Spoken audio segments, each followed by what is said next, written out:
Hello dear friends, I hope you're doing well. Let's start this short video with a question. What is the difference between the following two sentences? Number one, if you see your brother, ask him to call me. And number two, if you should see your brother, ask him to call me.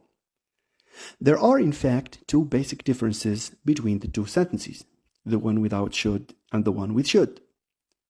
Now let's start with the one without should. That is, if you see your brother, ask him to call me. Has a moderate level of formality.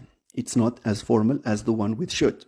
That's the first difference. Now, the second difference is that this sentence, the one without should, entails there is a possibility for you to see your brother. There is a 50% chance that you will see him, and there is, on the other hand, a 50% chance that you will not see him. This is what we studied in regard to conditional type 1. For the second sentence, the one with should, that is, if you should see your brother, ask him to call me. Here, this should adds formality to the sentence. But apart from this difference, there is another difference relating to the probability, at least to the implied probability of seeing your brother. So when I say, if you should see your brother, I am no longer in the 50% of the chances that you will see him. The implication or the presupposition here is that I know that you will not see your brother, for example, because he lives in an independent house or because he has traveled. But in any case, if it just happens for one reason or another that you see him. So here should adds to the probability that you will not see him. Okay, so let's think about this in this way.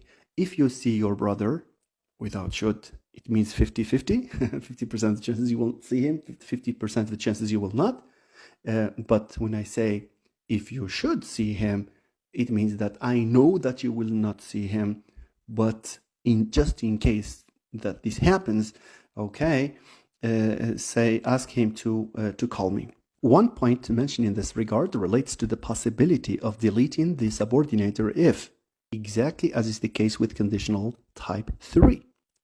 Which means we can say, if you should meet your brother, ask him to call me without if. We do this in conditional type 3. We can come to this point later for those of you who do not know this fact about conditional type 3. So we can delete this if, but we compensate for this deletion by inversion. Therefore, we can either say, if you should see your brother, ask him to call me, or very simply, should you see your brother, ask him to call me. These are exactly the same. They differ only, the difference is only stylistic, and maybe it's a difference also in terms of formality. Another example in this is, for example, if I know that you have a car and that you intend to sell it one day because you like, changing cars, I can say, if you think of selling your car, please let me know. That implies that 50% of the chances that you will sell your car, and I base this on the facts about you because you change cars every year, for example. So if you think of selling your car, please let me know. That's fine. If I know, for example, that you have bought a car that you have dreamt of for long and that you are not intending to sell it under any circumstances, at least in the coming 5 to 10 years, so I can use should here because I know that you will not sell it. But if you ever think of this anyhow, please let me know.